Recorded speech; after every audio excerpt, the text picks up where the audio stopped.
کامیابی اور کامرانی ایسے ہی عطا نہیں ہو جاتی. وہ جو اس کے پسندیدہ لوگ ہوتے ہیں جن پر اس کی خاص کرم کی نظر ہوتی ہے وہ ان کو نوازتا ہے. یقیناً اس کی کئی وجوہات ہوتی ہیں. چند لمحوں میں میں جس شخصیت کو یہاں بلاؤں گا وہ کیا ہے، کیسے ہیں، یہاں بیٹھے سارے لوگ بخوبی واقف ہیں. اگر کوئی نہیں جانتا تو اس کے لیے میں عرض کرتا چلوں کہ جب آپ نے شعور کی آنکھ کھولی تو گھر میں محبتیں بانٹنے اور مہربانیاں نشاور کرنے کا سلسلہ پوری آب و تاب سے جاری و ساری تھا. سو تعلق داری اور ملن ساری گھٹی میں ملی ہے آپ کو. آپ کی زندگی کے مختلف پہلو آپ کے سامنے رکھتا ہوں. خدمت خلق میں لنگر کھانے بھی چلا رہے ہیں. ڈینگی ہو، کرونا ہو، سیلاب ہو، اپنے ہم وطنوں کو ہمیشہ آپ نے ان کی ڈھارس بندھائی ہے. راشن ڈسٹریبیوشن کی صورت میں، میڈیکل کیمپس کی صورت میں. ابھی کل ہی ایک میڈیکل کیمپ آپ کی جانب سے لگا جس میں سینکڑوں لوگوں نے مفت میں ڈاکٹر سے فری چیک اپ کروایا، فری ٹیسٹ کیے گئے، مفت ادویات دی گئیں. وطن عزیز سے محبت کا اظہار ہو یا کشمیر غزہ کے مظلوم مسلمان بہن بھائیوں کے لیے آواز اٹھانا ہو، ہمیشہ اپنا کردار ادا کیا ہے آپ نے. پاکستانیت اور وطن کے تشخص اور وقار کی بات ہو تو آپ اپنے باپ کے نقش قدم پر چلتے ہوئے ملک کی عظمت میں اضافہ کیا آپ نے ہمیشہ.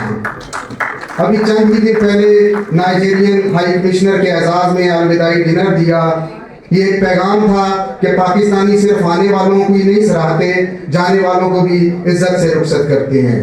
پھر بات کریں اگر تاجر برادری کی خدمات کی تو آپ سب پوری اسلام آباد کی کمیونٹی اس بات کی گواہ ہے کہ آپ نے انت تک محنت کی ٹریڈر کمیونٹی کی فلاح کے لیے، تاجر کے وقار کو بڑھانے کے لیے.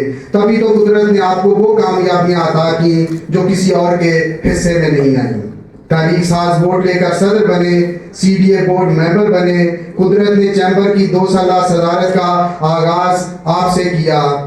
ایکسپو سینٹر کی یادداشت پر دستخط اور vice president awards, business role model تقریب وغیرہ وغیرہ. آج کی تقریب اس بات کی گواہ ہے.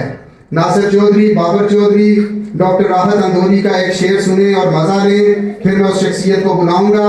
یہ الگ بات کہ خاموش کھڑے رہتے ہیں، یہ الگ بات کہ خاموش کھڑے رہتے ہیں، پھر بھی جو لوگ بڑے ہیں وہ بڑے رہتے ہیں. ایسے درویشوں سے ملتا ہے ہمارا شجرا جن کے جوتوں میں کئی تاج پڑے رہتے ہیں. آپ سب کی بھرپور تالیوں میں چہرے پر دبی دبی سی مسکراہٹ اور دھیمے مزاج کے متحرک اور فعال صدر اسلام آباد chamber of commerce and industry جناب احسن ظفر بختاوری.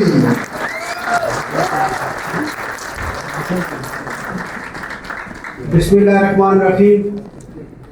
آنریبل جناب کامران کسوری صاحب گورنر سندھ، جناب خالد طواب صاحب former senior vice president F P C C C I, جناب خالد اقبال ملک صاحب چیئرمین فاؤنڈر گروپ، جناب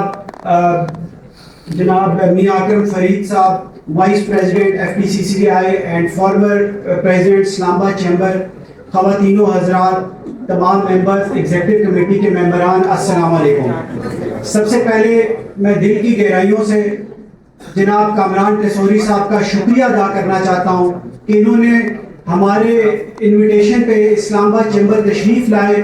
اور ہم سمجھتے ہیں کہ یہ جتنے مصروف انسان ہیں تو ہمارے لیے یہ بات بہت باعث عزت بھی ہے اور باعث فخر بھی ہے کہ سندھ کے گورنر جو آج ہمارے درمیان موجود ہیں، میں یہ سمجھتا ہوں کہ یہ خود ایک بزنس مین ہے اور جس طریقے سے یہ بزنس کمیونٹی کی آواز کو ایوان بالا تک اور باقی جو مقتدر حلقے ہیں وہاں تک پہنچا رہے ہیں، تو میں سمجھتا ہوں کہ اس طرح کے گورنرز کو ہمیں آگے لانا چاہیے.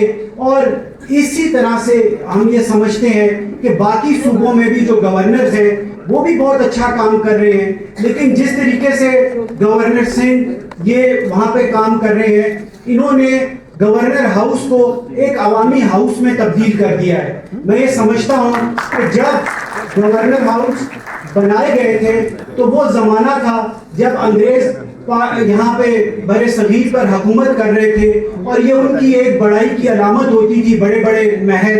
لیکن میں یہ سمجھتا ہوں جب سے کامران ٹیسوری صاحب آئے اور جس طریقے سے یہ وہاں پہ کراچی کے غریبوں کی خدمت کر رہے ہیں، وہاں پہ لنگر خانے چلا رہے ہیں، وہاں کے لوگوں کو جاب دلوا رہے ہیں، اور جس طریقے سے خاص طور پہ کراچی اور سندھ کی ترقی کے لیے اپنا رول پلے کر رہے ہیں گورنمنٹ کے ساتھ کوارڈینیٹ کرتے ہوئے، میں ان کو خراج تحسین پیش کرتا ہوں. اور میں ان کو یہ بتانا چاہتا ہوں کہ پاکستان کی بزنس کمیونٹی اور خاص طور پہ اسلام آباد کی بزنس کمیونٹی آپ سے بہت پیار کرتی ہے، اور ہم یہ سمجھتے ہیں کہ جس طریقے سے SIFC بنائی گئی ہے کہ پاکستان جس طرح کے نازک دور سے پچھلے سال گزر رہا تھا اکنامک کرائسس سے، اور آپ لوگوں کی دانش مندگی سے اور اچھے فیصلوں سے ہم یہ سمجھتے ہیں کہ پاکستان اب واپس ٹریک پہ آ رہا ہے. اور میں یہ چاہتا ہوں کہ آپ کیونکہ خود ایک بزنس کمیونٹی کے ریپریزنٹیٹیو ہیں تو آپ اس میں بہت اچھا رول پلے کر سکتے ہیں. اور میں آپ کو ایک یہ تجویز دینا چاہوں گا کہ SIFC کا فیسیلیٹیشن سینٹر اسلام آباد چیمبر میں بھی ہونا چاہیے اور پاکستان کے ہر چیمبر میں ہونا چاہیے، تاکہ فورن انویسٹمنٹ کے ساتھ ساتھ جو لوکل انویسٹرز ہیں ان کو بھی یہ بتایا جا سکے کہ ان کو کیا فوائد ہیں، اور ان کو بھی وہ تمام فائدے جو انٹرنیشنل انویسٹر کو دیے جا رہے ہیں وہ ہم اپنے لوکل انویسٹرز کو بھی دیں. اور ایک ون ونڈو کے تحت اگر کوئی بھی پاکستان میں بزنس کرنا چاہتا ہے تو اس کو تمام NOCs اسی وقت ایک ہی جگہ سے مل سکیں. اور میں یہ سمجھتا ہوں گورنر صاحب، میں نے آپ کی ہمیشہ میں نے دیکھا آپ نے گورنر ہاؤس کے باہر ایک بیل لگائی کہ اگر کبھی رات 24 گھنٹے میں کبھی کسی بھی شخص کو کوئی مسئلہ ہو اور وہ بندہ آ کے وہ بیل بجائے تو گورنر صاحب خود یا ان کا ریپریزنٹیٹیو وہاں باہر حاضر ہو کے اس بندے کا وہ مسئلہ سنتا ہے اور اس کا وہ مسئلہ حل کرتا ہے. تو میں یہ سمجھتا ہوں اسی طرح کے گورنرز کی ہمیں ضرورت ہے.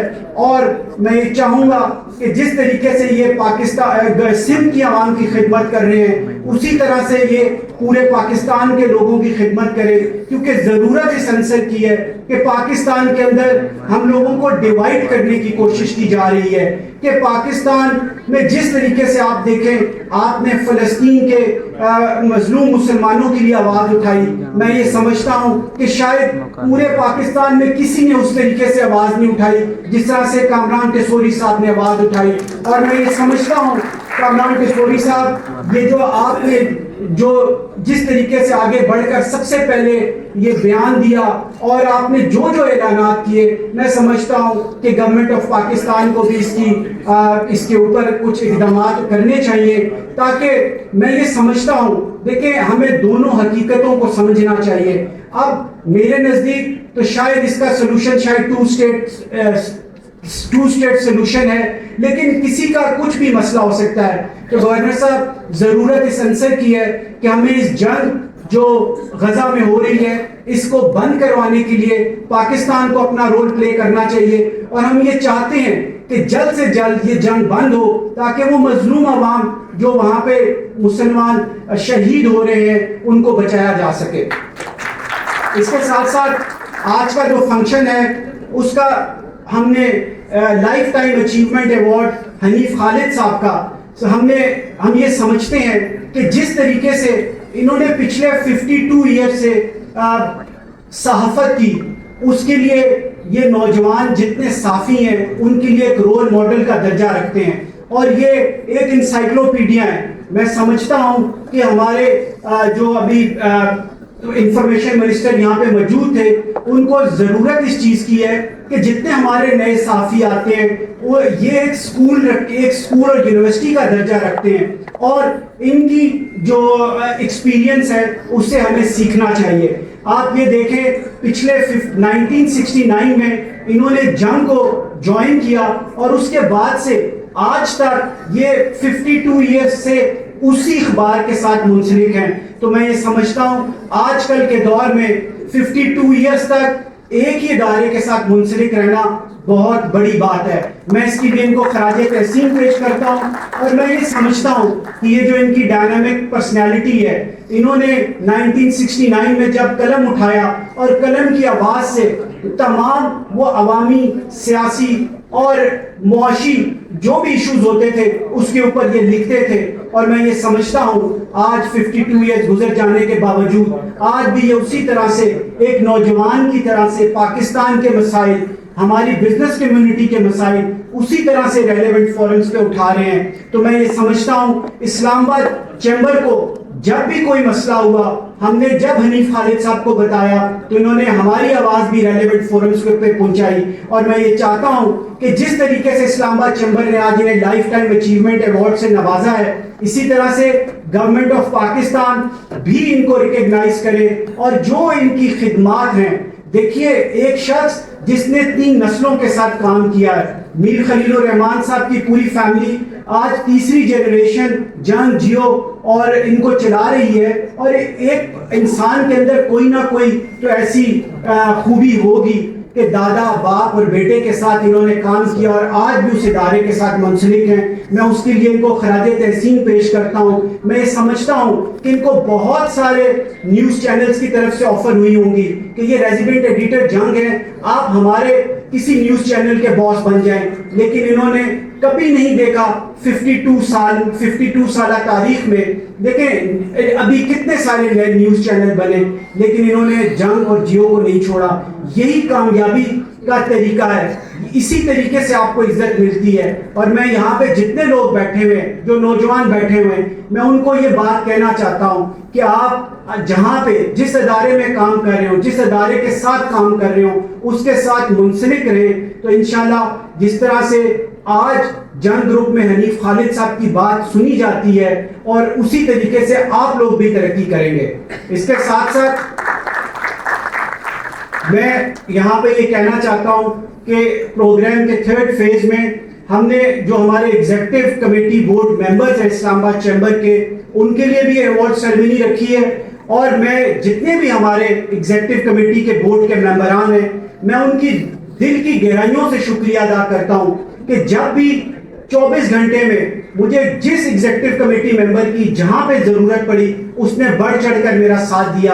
اور میں یہ سمجھتا ہوں کہ اگر میں نے پچھلا سال اسلام آباد چیمبر میں بطور صدر کامیابی سے گزارا تو اس میں سب سے زیادہ ہاتھ میری ایگزیکٹو کمیٹی ممبران کا ہے. اگر میں اکیلے خود ہی سب کچھ کرتا رہتا تو شاید وہ کامیابیاں جو اسلام آباد چیمبر کو ملی یا مجھے ملی وہ نہ مل پاتی. اور میں یہاں پہ خاص طور پہ امتیاز عباسی صاحب کو اور خاص طور پہ رضوان چینا صاحب کو, کہ دوپہر ہو یا شام ہو, چینا صاحب کو میں نے کہا چینا صاحب آپ نے اس جگہ میری ریپرزنٹیشن کرنی ہے. انہوں نے کہا پریزیڈنٹ صاحب آپ کا حکم ہو گیا, میں پہنچ جاؤں گا. تو میں رضوان چینا صاحب آپ کو خاص طور پہ ان سب لوگوں کے سامنے آپ کو خراج تحسین پیش کرتا ہوں جو آپ نے سروسز دی. اس کے ساتھ ساتھ امیر حمزہ صاحب, اس کے علاوہ فیضان شہزاد صاحب, چودھری محمد علی صاحب, ملک شبیر صاحب, شیخ اجاز صاحب, عامر صاحب, چودھری جاوید اقبال صاحب, احمد خان صاحب, نعیم صاحب, اشفاق چٹھا صاحب, فصیح صاحب, ہمایوں کبیر صاحب, ڈاکٹر عثمان صاحب, اختر عباسی صاحب, شہباز مجید صاحب, خالد محمود صاحب, مقصود تابش صاحب کا میں یہاں خاص طور پہ ذکر کرنا چاہتا ہوں کہ یہ ہماری پوری ٹیم میں سب سے سینئر آدمی ہے, لیکن چیمبر کے اندر سب سے زیادہ ٹائم انہوں نے دیا. روزانہ یہ صبح میرے پاس آتے ہیں اور کہتے ہیں پریزیڈنٹ صاحب میرے لائق کوئی خدمت ہو. تابش صاحب میں آپ کا بھی شکریہ ادا کرتا ہوں. اس کے ساتھ ساتھ میں یہاں پہ عمر صاحب چھپ کے بیٹھے ہوئے, عمر صاحب آپ کا شکریہ, اور اس کے ساتھ ساتھ عرفان صاحب آپ کا شکریہ, شیخ جمشید صاحب آپ کا شکریہ, اور آخر میں سب سے زیادہ مس پروین دورانی صاحبہ کا شکریہ ادا کرنا چاہتا ہوں کہ جس طریقے سے انہوں نے خواتین کی یہاں پر ریپرزنٹیشن کی, میں سمجھتا ہوں کہ انہوں نے کمال کر دیا. اور میں سمجھتا ہوں کہ اس طرح کی خواتین کو ہمیں آگے اپنی سوسائٹی میں لے کے آنا چاہیے تاکہ یہ خواتین کی صحیح طریقے سے نمائندگی کر سکیں. اور جس طرح سے وومن ڈے کے اوپر اور جتنی بھی ہماری یہاں پہ بریسٹ کینسر اویئرنیس پروگرام میں جس طریقے سے انہوں نے چیمبر میں جو بھی رول ان کو میں نے دیا اس میں جو انہوں نے اپنی خدمات دی, میں اس کے لیے مس پروین خان دورانی کو خاص طور پہ شکریہ ادا کرتا ہوں. اور اگر کسی ایگزیکٹو کا نام رہ گیا ہو میں ان کا بھی شکریہ ادا کرتا ہوں. اور اس کے ساتھ ساتھ جتنے بھی ہمارے میرے جو دوست ہیں جو آج یہاں پہ موجود ہیں جنہوں نے پورا سال چیمبر چلانے میں میری مدد کی، میں آپ سب لوگوں کا بھی شکریہ ادا کرتا ہوں. اور آخر میں خاص طور پہ حنیف خالد صاحب کی فیملی جو خصوصی طور پہ یہاں پہ تشریف لائی ہے، میں ان سب کا شکریہ ادا کرتا ہوں. اور میں یہاں پہ یہ کہنا چاہتا ہوں، جس طریقے سے حنیف خالد صاحب کے پوتے نے یہاں پہ ابھی تلاوت کی، یہ اس چیز کی عکاسی کرتا ہے کہ انہوں نے اپنے خاندان میں اپنے بچوں کی کس طرح کی پرورش کی ہے. تو میں اور اسلام آباد چیمبر حنیف خالد صاحب کے پوری فیملی کے لیے دعا گو ہیں، اور کبھی بھی اسلام آباد چیمبر یا میں پرسنل اپنی حیثیت میں آپ کے کسی کام آ سکوں مجھے خوشی ہوگی. اور انہی الفاظ کے ساتھ تمام معزز مہمانوں کا آخر میں ایک دفعہ پھر شکریہ ادا کرتا ہوں. Thank you very much.